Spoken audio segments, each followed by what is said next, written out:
Why the is it so hard for me to find caffeine-free Dr. Pepper? What did I do to the world? What did I do to the Dr. Pepper 7-Up company? Are you trying to force me to drink 7-Up? I do not care that 7-Up is decaffeinated. I will not drink your church Sprite, Dr. Pepper 7-Up company. I want the good stuff, and I know you got it somewhere. And I'm not talking about caffeine-free diet, Dr. Pepper. I do not want your artificial alternative. Who do you think I am, Randy Jackson? I am not a 35-year-old yogi whose yoga pants have fused to their skin, haunted mask style, who's trying to watch their figure by eating a salad smothered in Taco Bell spicy ranch. I am apathetic to your aspartame. I am not after caffeine-free diet. I am after caffeine-free regular. And why does the word caffeine have to be so hard to type? I typed this script, and in the course of typing it, I spelled the word caffeine wrong literally every single time. The word caffeine takes the phrase I before E except after C and says, F that, I'm gonna give you a typing stroke. Why has access to this decaffeinated beverage been so thoroughly restricted? Why do I want this version of Dr. Pepper, you may hopefully be asking yourself? When I was 16, I started having these weird shooting pains in the left side of my head. It was brief. It was like 15 to 30 seconds of pain and then it would just go away.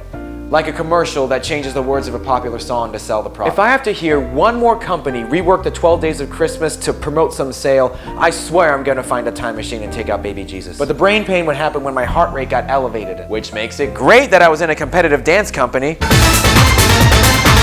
It would feel like somebody hid knives randomly in my bloodstream and they'd finally found their way to my head. It would feel like my brain was orgasming bees. And I'm sure you're all wondering, but probably not. Did that stop me from swifting my tailor? Of course not. It was apparently worth the pain, even though the pain would usually drown out the pleasure. I guess it explains why I'm not into masochism, because that was not fun. But I couldn't stop, because I was addicted. I was a teenage boy. That was the best addiction I could have possibly had. The best case scenario. One night, I was fooling around with my ex-girlfriend, and I got hit with the barbed wire braingasm so bad that the left half of my body turned fever hot, and the right half of my body was normal temperature. Like my body was briefly possessed by Two-Face. And I mean like the Aaron Eckhart, good-looking Two-Face, not the Tommy Lee Jones, why are you acting like Jim Carrey Two-Face. My concerned mom called her neurologist friend and he suggested that I cut out the caffeine, and it hasn't happened since. But yeah, let me moonwalk it for a second and talk about the fact that my mom just had a neurologist friend randomly lying around in her contacts. What a fortunate circle of success that my mom could just call up a neurologist friend one day and ask about brain issues. You think I've got a neurologist friend? No, but I can point you in the direction of a good drag queen friend or a friend who can write you a decent acrostic poem.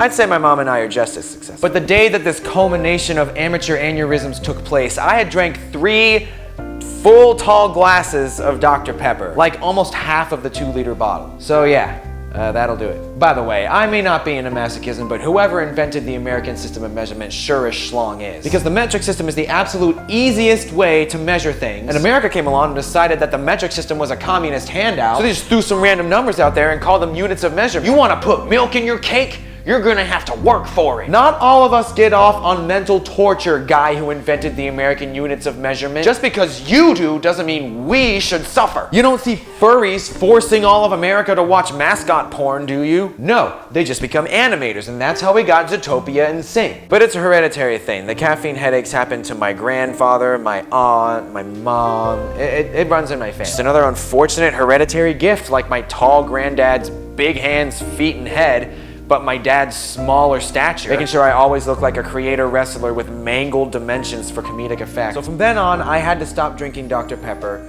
which is a problem for me because I think it's so good. I love the tickle fight it has with my sinuses. The way it tastes like spicy Mrs. Buttersworth. It's 23 non-specific flavors. Was Dr. Pepper trying to court like Michael Jordan or LeBron James with his whole 23 flavors thing? But it like didn't work? Were they like, 2 of the basketball GOATs were the number 23, so this is the GOAT of sodas. And to prove it, here's NBA superstar Tyler Hansborough. Because like they still couldn't get MJ or LeBron. Why can't I enjoy this peppery PhD pop without caffeine? I can find caffeine-free Pepsi and Coke everywhere. And when I'm not looking for it, there it is, just sitting on the shelf, reminding me that not all dreams come true. Not everyone wants to drink soda and get a small hit of wimpy crack with it. Some of us like to drink soda and be able to sleep. Some of us aren't able to benefit from the energy that a soda can provide, and we drink it because we have to have something going for us. Pepsi and Coke are the biggest sodas alive.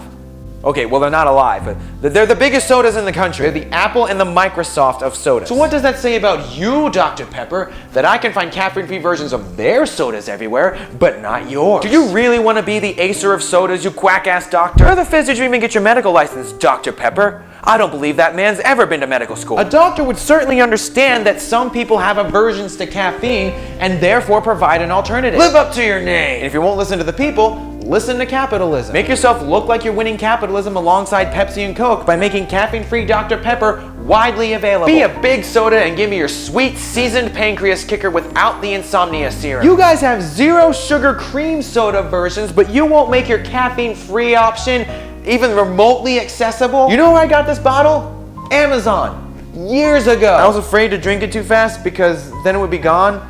So I just kept putting it off, and now this bottle's been in my house for years. I moved houses with this. Do you realize the kind of unwanted self-reflecting I had to do when I realized I was ordering soda off of Amazon? Getting my sweet sippy icky from Jeff Bezos? Of all the things to help him fund his space yacht with, I chose diabetes water, funding his cock rocket with drinkable bubble soap. What if he did fill his rocket with soda? All right, pilots are loaded. Now activate the gargantuan shaking device.